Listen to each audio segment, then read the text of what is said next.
Sometimes love and sacrifice come with hidden costs.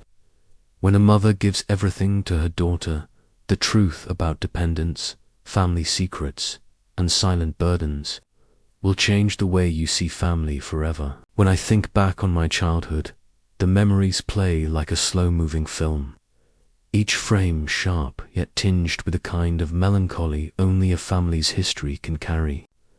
My mother was always the strongest person I had ever known. She lost her own mother when she was barely in her 20s, and my father, well, he never seemed capable of holding the family together.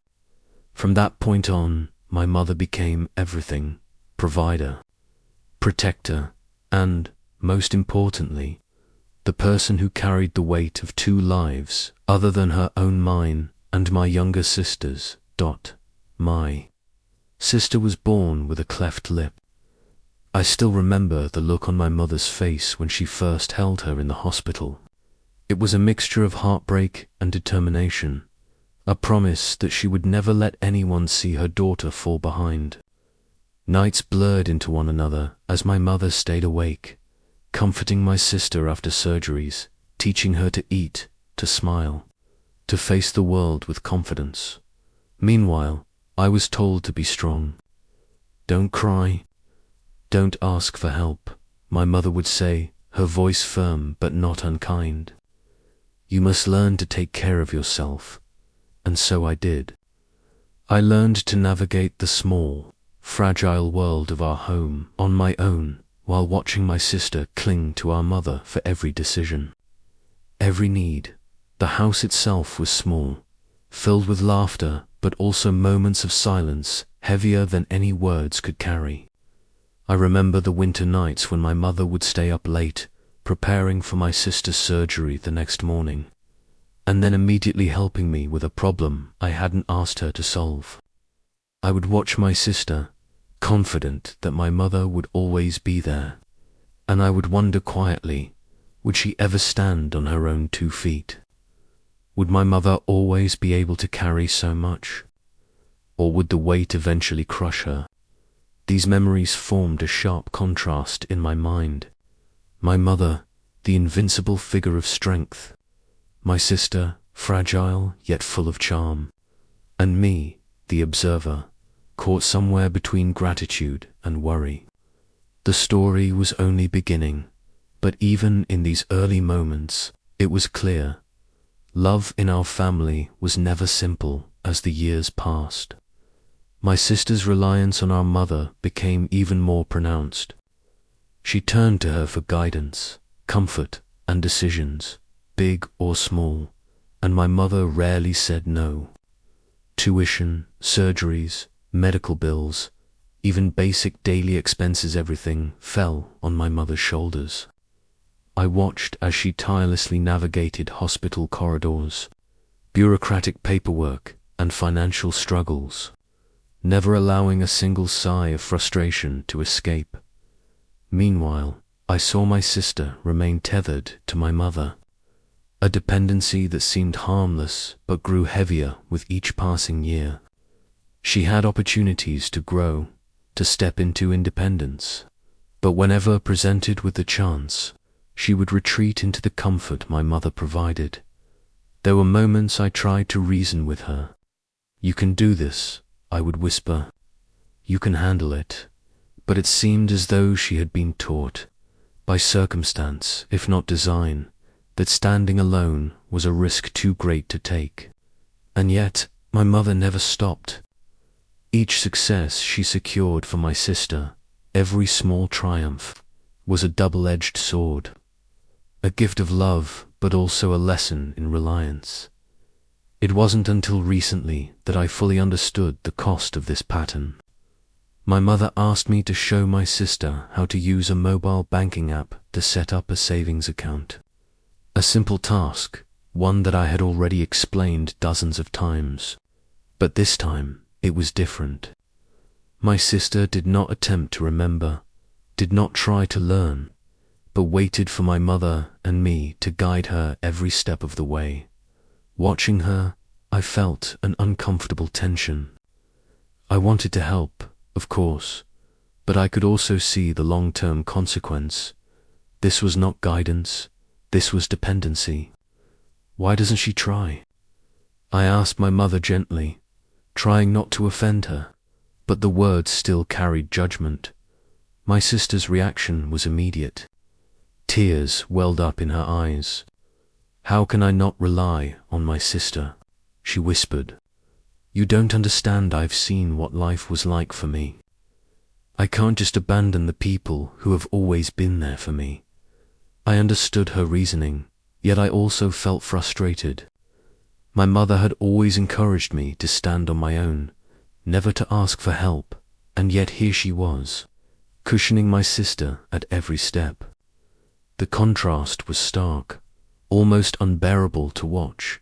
In the quiet that followed, I sat and observed the delicate dance between my mother and sister. My mother's eyes softened, protective and unwavering, as she gently told me I was being too judgmental. My sister leaned into her, grateful and trusting, and I realized then the conflict wasn't about right or wrong. It was about love, responsibility, and the fear of letting go. I thought about the future. My mother would not, could not, carry this burden forever. My sister would need to find her own strength one day. But the question lingered. How do you teach independence without breaking the heart that relies so completely on you? How do you honor a lifetime of sacrifices without creating chains of reliance? Even now, years later, my sister remains tethered to my mother in ways that are both comforting and frustrating. She doesn't make a major decision without consulting her. From choosing a new job to handling routine bills, she instinctively turns to my mother first. It's not that she lacks intelligence or capability, far from it. She has skills, knowledge, and a kind heart, but she has been conditioned, by both circumstance and nurture, to rely on my mother. And my mother, ever patient, continues to guide, support, and sometimes even shield her from the consequences of her own choices. I watch this unfold with mixed feelings. There's admiration for the bond they share, but also a gnawing sense of concern. I wonder what will happen if my mother is no longer there. Has my sister ever truly had to stand alone? And if she hasn't, what will she do when the safety net disappears? The sacrifices my mother has made are almost unimaginable. She has paid for surgeries, tuition, and countless medical appointments. She has worked overtime, skipped meals, and gone without rest to ensure my sister's life is as normal as possible. There have been moments when I've tried to express concern. She needs to learn to do things on her own, I would suggest gently, only to see my mother's eyes soften in quiet understanding. She knows my worries, but she also knows the history, the guilt she carries over my sister's early hardships, the sleepless nights, the years of being the only adult my sister could rely on. Watching them together, it's hard not to see the chain of dependency forming, link by link, though each is forged out of love. And yet, as much as I admire my mother's resilience, I can't help but wonder if her tireless help is also keeping my sister from truly finding independence. The cracks become more visible in everyday situations. Just last week, my mother asked me to show my sister how to transfer money into a timed savings account using a banking app. A task that should have been simple, routine, even empowering for her. But she froze. She hesitated. And instead of trying to navigate it herself, she waited eyes wide, hands trembling for my mother to take the lead. It was a small moment, a seemingly trivial act of financial management, but it revealed a deeper pattern. I felt a mix of frustration and sorrow.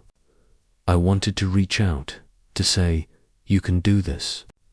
You have to," but every time I opened my mouth, I was met with tears and whispers. I can't. I don't want to disappoint anyone. I don't want to hurt Mum. Sitting quietly after these small crises, I reflect on the tension between love and independence. My mother's love has always been boundless, selfless, and sometimes almost overwhelming. But in the shadows of her generosity lies a subtle danger. My sister may never learn to navigate the world on her own. I can see her leaning on my mother, trusting completely, and it makes sense. Who wouldn't cling to the one person who has always been there, who has never let you fall? And yet, I can't silence the voice in my head that whispers about the future, about the day my mother might not be able to step in, about the moment my sister will have to stand alone. Perhaps for the first time in her life, it's a delicate balance, wanting to honor the sacrifices my mother has made, while also understanding that true love sometimes means letting go. And I realize, for the first time in my life, that this balance may never be easy, and the journey to independence may be filled with tension, heartache, and lessons that can only be learned the hard way. It happened on an ordinary evening, but the tension had been building for years. My mother asked me to show my sister once again how to transfer money into her new savings account. I had already explained it countless times before, and I tried to remain patient, but this time something inside me snapped. I watched as she hesitated, unsure, looking at my mother as if the instructions themselves would crumble without her guidance. My chest tightened. I could feel the frustration rising, sharp and bitter, and I realized that what had always seemed like innocent dependence was now creating a cycle I couldn't ignore. "Why don't you try it yourself?" I asked quietly but firmly, trying to hide the edge in my voice. My sister looked up at me, eyes wide, a mixture of confusion and hurt. I don't want to mess it up," she whispered. And just like that, the dam broke. The frustration I had been holding back for years poured out. "You've done this 100 times. You can do it, but you never try." My sister's eyes filled with tears instantly. She looked at my mother, desperate, as if my outburst was an attack on both of them. My mother's expression softened, protective, yet tired. "You can't judge her," my mother said quietly, almost pleading. "You don't understand everything she's been through." I turned toward her, voice trembling. "I do understand, Mum. I grew up in the same house. I know what she's been through. But she's not learning to stand on her own. One day you won't be there to catch her, and what then?" My sister shook her head, her voice breaking. "How can I abandon her? How can I just leave her to figure it out? She's my sister. She's always been there for me."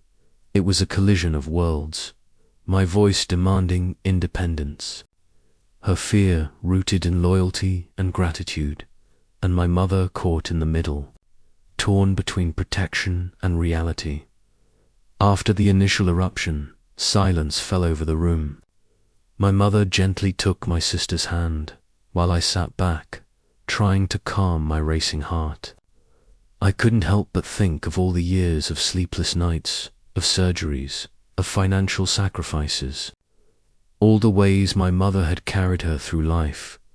Yet, the weight of that love was also a chain, keeping my sister from experiencing life fully on her own. I felt anger, yes, but also sorrow. The love that had nurtured her was now preventing her from standing tall. I wondered if I was being unfair, if I was betraying the kindness that had been extended to her for decades. And in that quiet moment, I understood something. This was not just about money, banking apps, or instructions. This was about trust, fear, and the delicate balance between care and control. Finally, I spoke, softer this time. I'm not asking you to abandon anyone. I just want you to learn to experience what it's like to make decisions on your own. You've always had Mum to guide you, but one day, that guidance might not be there. My sister's tears fell freely now, but she nodded slowly, as if beginning to understand, not that she was ready to act, but that the idea of self-reliance was no longer foreign or threatening. My mother exhaled, relieved, yet aware that the path ahead would be long and challenging. She had given so much, but perhaps it was time to let go a little. And I, the observer, the son, the brother, realized that love is often messy, uncomfortable, and filled with difficult choices. The night ended without resolution, but the conversation had begun. For the first time, a small crack appeared in the cycle of dependence, and it was both terrifying and hopeful. As I observed the dynamics between my mother and my sister, I began to see the clash of values that had shaped our family. My mother, molded by hardship and guilt, had always believed that love meant sacrifice, shielding, and unwavering protection. She had carried responsibilities that would have crushed anyone else, and she had done it with a sense of duty that bordered on heroism. My sister, having grown up under her mother's vigilant care, had internalized the idea that leaning on others was not only safe but expected. Dependence had become a habit, almost a way of life. And then there was me. I had been taught to face the world with resilience, to carry my own burdens, to never ask for help unless absolutely necessary.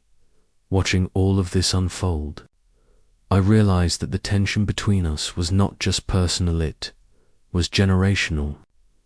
My mother's compassion, though boundless, had created a framework in which my sister's growth was stifled, and my perspective, forged in self-reliance, seemed almost harsh to those who had known nothing but love and protection.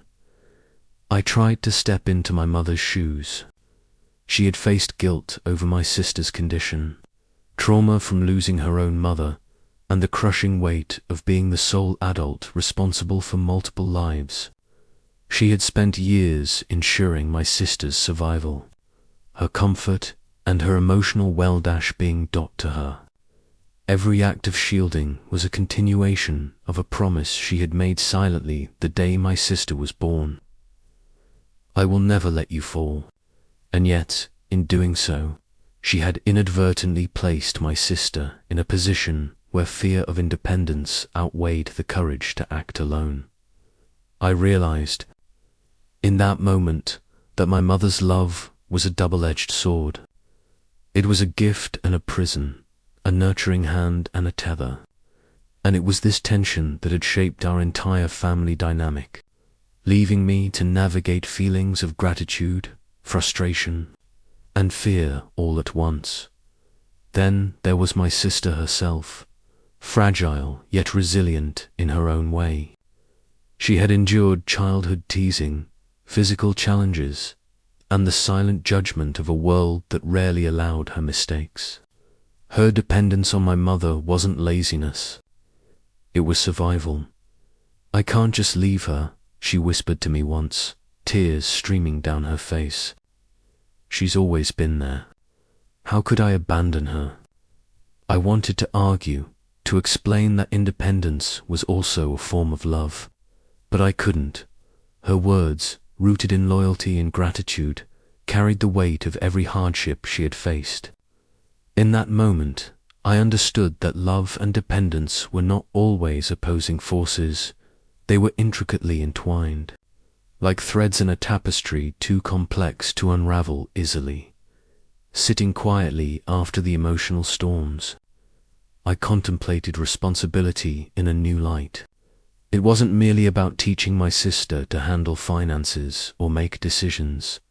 It was about teaching her to face life without fear, to accept failure as part of growth, to understand that sometimes love means letting go, I realized that our family story was filled with choices, sacrifices, and quiet battles fought in the spaces between care and control.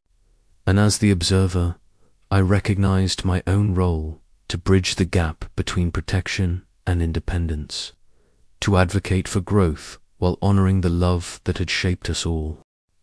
The tension escalated one evening when my sister asked my mother for guidance yet again. This time, I could no longer stay silent. "You've never tried to make these choices on your own," I said, my voice shaking. "What will you do when Mum isn't there? Do you even realize how much she's carried for you?" My sister's face crumpled in anguish, and my mother's protective instincts surged. "You're being too harsh," my mother said softly. "You don't understand what it's like to carry her history, her pain, her fears." I felt a wave of conflict crash over me. I loved them both, yet I could not ignore the reality that my sister had been shielded too long. This was a pivotal moment, the confrontation of love, fear, and the painful truth about dependency. Tears flowed freely, words stumbled, and silence alternated with sobs. My sister spoke between choked breaths. "I don't want to disappoint anyone. I don't know how to do it alone." My mother held her close, whispering reassurances, yet I sensed the subtle acknowledgement in her eyes. She knew this cycle could not last forever. And in the tension of that room, I understood that the love that had built our family was now forcing us to confront the necessity of change. Sitting back, I reflected on the complexity of human relationships.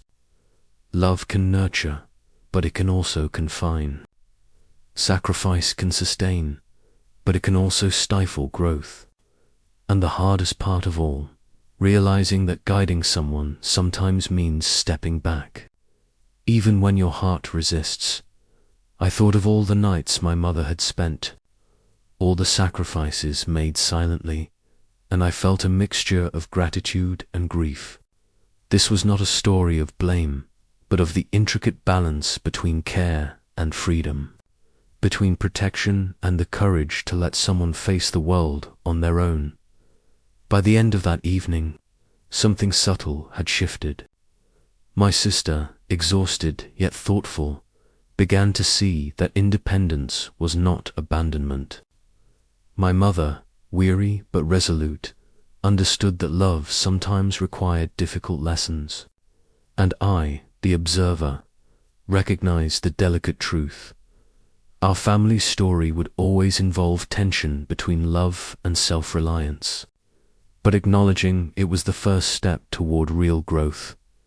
It was a moment of fragile hope, beginning rather than an ending.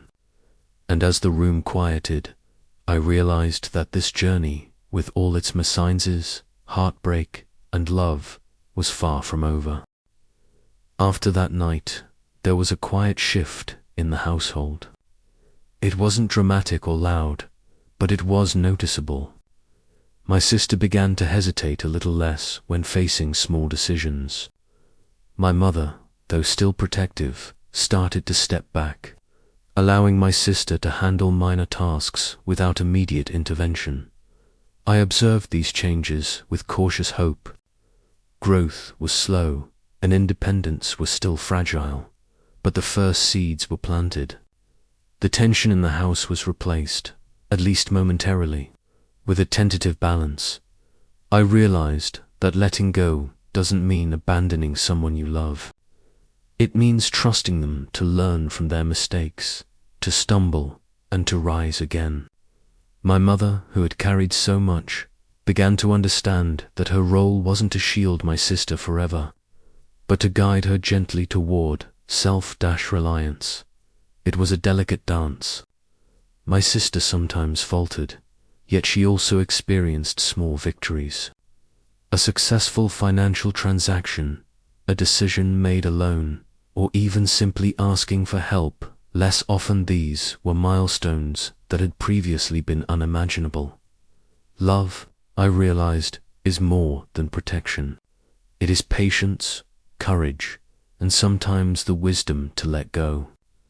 My sister's growth did not diminish the bond we shared. If anything, it strengthened it. I saw gratitude in her eyes, but also determination, and it reminded me that love is not static, it evolves. I understood that our family story was a testament to resilience, to the sacrifices of one generation, and to the courage of the next to step forward. The journey was not over, but the first steps had been taken.